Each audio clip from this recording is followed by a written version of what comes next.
সবাই ফাইনাল করে ফেললাম যে আমরা ফার্মটা করব। এখন ফার্ম শুরুটা কিভাবে করব? যে শুরুটা করাটা একটা টাফ। জায়গা নির্ধারণ করতে হবে একটু শহর থেকে বাইরে। আপনি একটা প্রিমিয়াম প্রোডাক্ট তৈরি করবেন, এটার মার্কেটটা মোস্টলি শহরে। যখন আপনার ডিসিশন ফাইনাল হয়ে গেছে তখন আপনি স্টার্ট করতেই পারেন। আসসালামু আলাইকুম রহমতুল্লাহ। সো আমরা এখন সবাই ফাইনাল করে ফেললাম, ডিসিশন নেওয়া হয়ে গেছে যে আমরা ফার্মটা করব।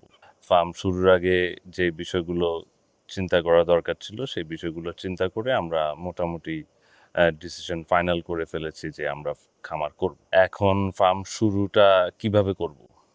সবারই একটা কোয়েশ্চেন, মানে এই যে এটা একটা আইসবার্গ, এটা না মানে এই যে শুরুটা করাটা একটা টাফ।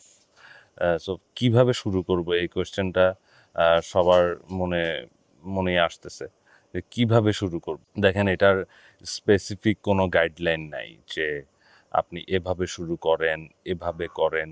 এক একজনের জায়গাটা এক এক রকম। আপনার হয়তো অনেক টাকা ইনভেস্টমেন্ট আছে, আরেকজনের ইনভেস্টমেন্টটা অনেক কম।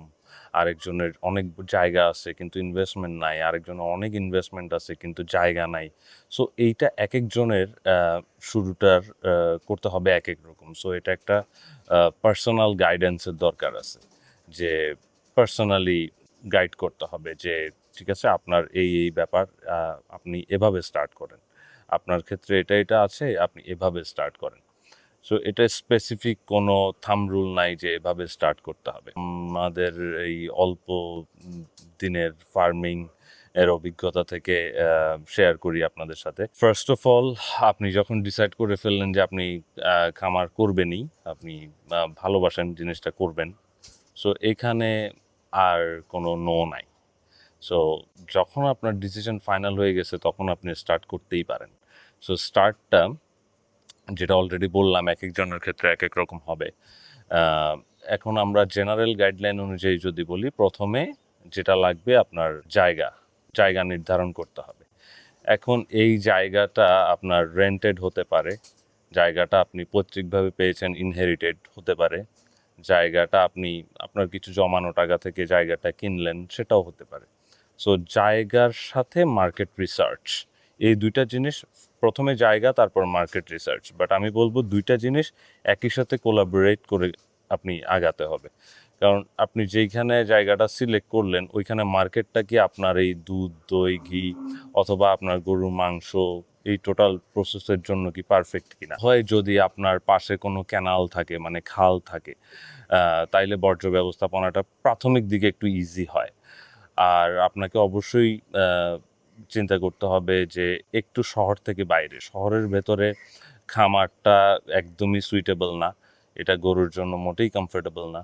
তো শহর থেকে একটু বাইরে আপনার জায়গাটা, এই কয়েকটা বিষয় কনসিডার করে আপনি জায়গাটা সেট করেন। আপনি ফ্যামিলির সাথে কথা বলেন যে ইনহেরিটেড ভাবে আপনাদের কোনো ল্যান্ড আছে কিনা শহরের কাছাকাছি।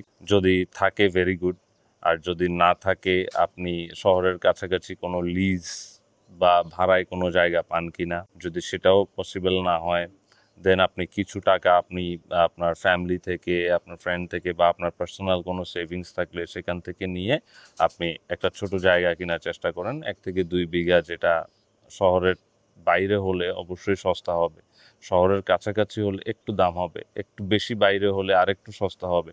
সো আপনাকে এটা কষ্ট করে একটু মেলায় নিতে হবে। সো এর ক্ষেত্রে ব্যাপারটা এরকম। আর এই যে জায়গাটা আপনি সিলেক্ট করবেন, বরাবরই বলছি যে শহরের একটু কাছাকাছি হলে ভালো। এইটার রিজন হলো আপনার মার্কেট। আমাদের এই যে প্রোডাক্টটা, এই যে আপনি একটা প্রিমিয়াম প্রোডাক্ট তৈরি করবেন, এটার মার্কেটটা মোস্টলি শহরে। সো শহরে, গ্রামেও এটা মার্কেট আছে, বাট ওইখানে যেহেতু পপুলেশন কম, আপনার শহরে মার্কেটটা বেশি। সো আপনি শহরে যেন মার্কেট করতে পারেন, আপনার ট্রান্সপোর্টেশনটা যেন ইজি হয়, এবং আপনার জায়গাটা যেখানে সিলেক্ট করলেন ওইটার থেকে আপনার শহরে আসতে যেন সময় খুব একটা বেশি না লাগে। আপনি ফ্রিজার ভ্যান ছাড়াও যেন আপনি একটা আইস বক্সে করে আপনার প্রোডাক্টটা নিয়ে চলে আসতে পারেন, তাইলে আপনার প্রাথমিকভাবে ফ্রিজার ভ্যান কেনার ইনভেস্টমেন্টটা লাগবে না। সো শহরের খুব কাছাকাছি একটা জায়গা আপনাকে সিলেক্ট করতে হবে। এটা রেন্ট, পৈতৃকভাবে হোক বা একটু নিজে অ্যারেঞ্জমেন্ট করে হোক, কিনে হোক, এটা হলো জায়গা। This is the first selection. এভাবে আপনি শুরু করতে পারেন, যে কয়েকটা আইডিয়াস দিলাম। এর পাশাপাশি আপনার যদি আপনি এই জায়গাটা কোনোভাবেই পারলেন না শহরের কাছাকাছি অ্যারেঞ্জ করতে, আপনি যদি অনেক দূরে একটা জায়গা আছে, ভাই আমি শহরের কাছাকাছি কোনোভাবেই অ্যারেঞ্জ করতে পারলাম না, সেক্ষেত্রে আপনার বিজনেস মডেলটা চেঞ্জ করে ফেলতে হবে।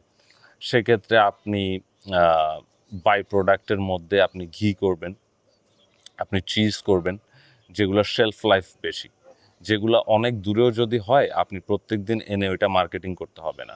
আপনি ঘি বানায় রাখলেন, আপনি চিজ বানায় রাখলেন, সপ্তাহে 2 দিন আপনার গাড়ি শহরে আসলো, সেখানে তারা মার্কেটিং করলো। সো ওইভাবে আপনি আপনার জায়গার উপরে ডিপেন্ড করে আপনার বিজনেসটাকে কিভাবে করা যায়, এই যে এই মার্কেট রিসার্চ, মার্কেট ডিমান্ড, কি প্রোডাক্ট তৈরি করব, আমার জায়গাটা কোথায়, এই টোটাল ব্যাপারটা একটা কম্বাইন্ড ভাবে চিন্তা করে আপনি স্টার্ট করতে হবে। এরপর আপনি আসেন হলো শেড অ্যান্ড স্ট্রাকচার। আপনি জায়গা সিলেক্ট করে ফেললেন, আপনি মার্কেট রিসার্চও করলেন যে আমি ওই জায়গায় করলে আমার মার্কেটে মালটা সেল করতে ইজি হবে, অথবা আমি অনেক দূরে করেছি বাট আমার ট্রান্সপোর্টেশনটা আমি ম্যানেজ করে নিতে পারবো, উইকলি 2 টাইমস আমি শহরে গিয়ে প্রোডাক্ট সেল করব। সো আপনি মোটামুটি জায়গা এবং মার্কেট রিসার্চ নিয়ে একটা রকম ফাইনাল হয়ে গেলেন। এখন আপনার যেই ফার্মটা যেই জায়গায় করবেন সেখানে আপনি তো গরুই পালবেন, সো আপনার গরুর কমফোর্টটা ভেরি ইম্পর্ট্যান্ট। সো আপনি যদি আপনার থাকার ঘরটা, আমরা সবসময় থাকার ঘরটা খুব আরামের করতে চাই, খুব কমফোর্টেবল একটা বেডরুম চাই, এটার কারণ হলো যেন আরাম করে ঘুমাইতে পারি। আপনি একটা দেখেন, খুব ভালো একটা ঘুম যখন হয়, খুব ভালো রেস্ট থাকে, বডি রেস্ট নিতে পারেন, আপনার বডি খুব রিল্যাক্স থাকে, আপনি পরের দিন খুব এফিসিয়েন্ট থাকেন, খুব বেশি কাজ করতে পারেন, এবং আপনার কনফিডেন্ট লেভেল ভালো থাকে, আপনাকে দিয়ে যে কোনো কাজ মনে হয় যে সম্ভব। সো এখানেও এরকম, আপনি যেহেতু লাইভ অ্যানিমেল এই গরুগুলাকে পালবেন, যেই জায়গাটা আপনি নির্ধারণ করবেন এই জায়গাটাতে আপনার সবার প্রথম চিন্তা করতে হবে যে ওদের জন্য একটা কমফোর্টেবল বাসস্থান, যেই বাসস্থানটাতে তারা খুব আরাম করে থেকে আপনাকে সার্ভিস দিতে পারবে। সে যদি আরাম না পায় সে কখনো আপনাকে প্রোডাক্টিভিটি দিবে না। দুধ হোক, বাচ্চা হোক, মাংস হোক, কোনোটাই তার কাছ থেকে আপনি পাবেন না। সো একটা আরামদায়ক বাসস্থানের জন্য যে খুব অর্থ ব্যয় করে অনেক বড় করে করতে হবে তা কিন্তু না। আপনি একটা 150 ফিট লম্বা একটা শেড করলেন, সে ফর এক্সাম্পল এটাতে আপনার খরচ হলো 12 থেকে 13 লাখ টাকা, একটা এক্সাম্পল দিচ্ছি। এই শেডটাকে যদি আপনি 10 ভাগ করেন খরচ হবে 1 থেকে 2 লাখ টাকা। কিন্তু ওই শেডটার যে মডেল, ওই শেডটার ভেতরে যে ফ্যাসিলিটিগুলো আছে সেটা আপনি 150টা গরুর জন্য না দিয়ে আপনি, সরি 150 বলবো না, 150 ফিটের একটা শেডে আপনি অ্যারাউন্ড 40 টু আপনার 46 কাউ এখানে অ্যাকোমোডেট করবেন। সো এখানে আপনি এতগুলো গরুর জন্য না করে আপনি 3টা গরুর জন্য উইথ সেম ফ্যাসিলিটি করেন না। আপনার এই 3টা গরু থেকে আপনি ওই রেজাল্টটা নেন, আপনি এই 3টা গরু থেকে ওই রেজাল্টটা নেন, এখানে তো কোনো দোষের কিছু না। আপনি ছোট করে করতেছেন but with full facility. So আপনার থাকার জায়গাটা খুবই কমফোর্টেবলি করা যায়। কীভাবে আমরা সেট করতে পারি, অনেকগুলো ওয়েতেই সেট করা যায়, বাট আমরা এখন দ্য বেস্ট প্র্যাকটিস আমার কাছে মনে হয় স্যান্ড বেডেড কিউবিকেল। গরু বালিতে গিয়ে শুবে আর মাঝখানে একটা অ্যালি থাকবে, ওখানে হাঁটাহাঁটি করবে, খাবে, আবার বালিতে গিয়ে শুয়ে থাকবে। এটা আমার কাছে কমফোর্টেবল মনে হয়েছে এখন পর্যন্ত। আই ফিল বাংলাদেশের জন্য this is the best option. এছাড়া আরও অনেক অপশন আছে, আমরা এটা ডিসকাস করব এক সময়, যে কি কি ওয়েতে আমরা শেডের ডিজাইন স্ট্রাকচারগুলো করতে পারি। এরপর আসবে ফাইন্যান্স। দেখেন এইটার অ্যারেঞ্জমেন্টটা এক একজনের ক্ষেত্রে এক এক রকম। আপনার কতটুকু ফিনান্সিয়াল ব্যাকআপ আছে, আপনার ব্যাকগ্রাউন্ড থেকে আপনি কতটুকু টাকা অ্যারেঞ্জমেন্ট করতে পারবেন। আমি মোস্টলি কিন্তু বিগিনারদের জন্যই সবগুলো কথা বলছি, বাট আমার দ্বারা যদি কোনো যারা মানে অলরেডি ফার্মে আছেন, ফার্মিং করতেছেন, কোনো হেল্প হয়, I will be very glad. But আমি বিগিনারদের জন্য, যেহেতু প্রশ্নটা হলো কিভাবে শুরু করব, সো ওই জায়গা থেকে বলছি যে আপনার ফিনান্সিয়াল ব্যাপারটা খুবই পার্সোনাল। আপনার কতটুকু সেভিংস আছে, আপনি আপনার প্যারেন্টস থেকে কতটুকু নিতে পারবেন, প্যারেন্টস নাই আত্মীয় স্বজন থেকে কতটুকু নিতে পারবেন, ফ্রেন্ড থেকে কতটুকু নিতে পারবেন, বাট কোনোভাবেই ফাইন্যান্সটা ব্যবসার শুরুতেই আপনি লোন নেওয়া যাবে না কোনোভাবেই। এটা আপনি বড় করতে পারেন ফ্রেন্ড থেকে, ফ্যামিলি থেকে, বাট কোনোভাবেই ব্যাংক লোনে যাওয়া যাবে না ব্যবসার শুরুর দিকেই। কারণ এই যে একটা প্রেশারে পড়ে যাবেন, আপনি কমফোর্টেবলি ফার্মিং করতে পারবেন না এবং কষ্ট হয়ে যাবে। ছোট করে শুরু করেন, অসুবিধা নেই, but don't go for bank loan at the beginning. তারপরে আপনি আস্তে আস্তে ইন্টারমিডিয়েট লেভেলে যখন যাবেন, আর একটু বড় হবে, ফার্ম 150-200 লিটার দুধ প্রোডাকশন শুরু হয়ে যাবে, আস্তে আস্তে আপনি কনফিডেন্ট পাবেন, তখন আপনি ফাইন্যান্সে যেতে পারেন। এখন কত টাকার মধ্যে একটা স্ট্যান্ডার্ড খামার তৈরি করা যায়? আপনার কাছে কত টাকা আছে ওইটার মধ্যেই এটাকে অ্যাকোমোডেট করা পসিবল। তবে প্র্যাকটিক্যাল সেন্স থেকে আপনার যদি জায়গাটা আপনি ইনহেরিটেড ভাবে পেয়ে থাকেন, সেক্ষেত্রে আপনার তারপরেও 15-20 লাখ টাকার একটা ইনভেস্টমেন্ট যদি না থাকে, আপনার কষ্ট হয়ে যাবে, আপনি কমফোর্টেবল থাকবেন না। কারণ আপনার গরু কিনা, শেড এবং হাতে যদি কিছু অর্থ আপনি না রাখেন, আপনি রানিং ক্যাপিটাল হিসেবে আপনি বিজনেসটা রান করতে কষ্ট হয়ে যাবে আপনার, তখন আপনি হোঁচট খাবেন, আপনার কনফিডেন্ট লস হবে। সো প্র্যাকটিক্যালি এতটুকু ইনভেস্টমেন্ট আপনার থাকা উচিত। তবে এটা যে 20 লাখ প্রথম ডে ওয়ানেই হাতে নিয়ে শুরু করতে হবে তা কিন্তু না, তাইলে আবার ওই 20 লাখ জোগাড় করতে করতে আপনি সময় শেষ হয়ে যাবে, দেখা যাবে যে শুরুই করতে পারতেছেন না। আপনি 5 লাখ জোগাড় করলেন, এটা দিয়ে আপনি শেডের পিলারগুলো কিনা শুরু করলেন, শেড বানানো শুরু করলেন, আরও 2-3 লাখ জোগাড় করলেন এভাবে। বাট আপনি এটাকে রান করতে 15-20 লাখ টাকার একটা অ্যামাউন্ট আমার মনে হয় যে অ্যাট দ্য ভেরি বিগিনিং, যদি ল্যান্ডটা আপনার ফ্রি থাকে, মানে পৈতৃকভাবে পান, অথবা আপনি রেন্টেড ল্যান্ড নেন, যদি কিনতে না হয়। আর যদি ল্যান্ড কিনতে হয়, ল্যান্ডের টাকাটা আপনাকে ওইটা এক্সট্রা কাউন্ট করতে হবে। সো আমরা ফার্মটা শুরু করার জন্য জায়গা সিলেকশন করব। জায়গাটা কিভাবে সিলেকশন করব বললাম। এরপরে আমরা ওদের জন্য একটা কমফোর্টেবল হাউজিং করব, সেটা বললাম।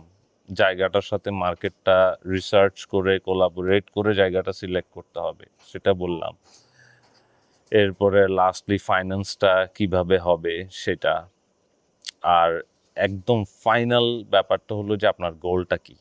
আপনি কি এই ফার্ম থেকে মিল্ক প্রোডাকশন করে, আপনি মিল্ক থেকে বাই প্রোডাক্ট করে আপনি একটা ব্র্যান্ড ক্রিয়েট করতে চান, নাকি আপনি ফার্ম থেকে জাস্ট বাচ্চা উৎপাদন করতে চান, নাকি জাস্ট আপনি ফার্ম থেকে দুধ উৎপাদন করে দুধ সেল করে ফেলতে চান? অনেকগুলা মডেলে ডেইরি ফার্মটাকে আমরা সেট করতে পারি। ব্রিডার ফার্ম, মিল্ক প্রোডাকশনের মধ্যে আপনি কি শুধু চিজ প্রডিউস করবেন, নাকি শুধু ঘি, নাকি মিল্কের ভ্যারাইটি অফ প্রোডাক্ট করবেন, নাকি আপনি শুধু বাচ্চা উৎপাদন করবেন, নাকি আপনি ডেইরি ফার্মের যে বাই প্রোডাক্ট ষাঁড় গরু, এই ষাঁড় গরুগুলাকে আমরা আলাদা করে রেখে আমরা ওইটা থেকে আবার বিফ ও প্রোডাকশনে যাব, মাংস উৎপাদন করব at the same time of milk production, দুধ উৎপাদনের পাশাপাশি মাংস উৎপাদন। সো এই টোটাল সবগুলা জিনিস আপনি ভেবে, আপনি যেই 4-5টা পয়েন্ট আমরা সেট করলাম, এভাবে আপনি স্টার্ট করতে পারেন। স্টার্ট যখন করবেন, তখন আপনি আস্তে আস্তে কমফোর্টেবল হতে থাকবেন, আপনি হোঁচট খেলে শিখতে থাকবেন। হোঁচট খেয়ে শিখতে হবে আপনাকে। আপনি practical knowledge is very important. আপনি যদি আজকে থেকে আরও 10 বছরও যদি আপনি এভরিডে চিন্তা করেন ফার্ম করব, আমি এটা শিখলাম, ওটা শিখলাম, এই ভিডিও থেকে এটা শিখলাম, আমি এভাবে করলাম, আমার মনে হয় যে আমি সেটা এভাবে করব, ওভাবে করব না। যেহেতু আপনি ফার্ম শুরু করবেন, এটা চিন্তা আপনার সেট হয়ে গেছে, আপনি ফাইনাল করে ফেলছেন যে আপনি ফার্ম শুরু করবেন, এবং মন প্রাণ দিয়ে আপনি এটা ভালোবাসেন, এটা আপনি করবেনই। এখানে আর এত কিছু ভাবনার কিছু নাই, আপনি স্টার্ট করে দিতে হবে। আপনি ফিল্ডে নেমে যেতে হবে। ফিল্ডে নেমে যখন কাজ করতে থাকবেন, স্লোলি স্লোলি, ডিটারমিনেশন তো আপনি আগেই সেট করছেন। সো আপনি তো এখানে পেছনে আসার কিছু নাই, আপনি এখানে লস করার কিছু নাই। আপনি যেহেতু ডিটারমাইন হয়ে গেছেন, আপনি যেভাবেই হোক এটাকে অ্যাচিভ করবেন ইনশাআল্লাহ। সো আপনি পেছনে আসার কিছু নেই, আপনি স্টার্ট করে দিবেন। সো এই অল্প কয়েকটা পয়েন্ট শেয়ার করলাম অল্প সময়ের মধ্যে। এভাবে আপনি ফার্মটা স্টার্ট করতে পারেন। Thank you very much.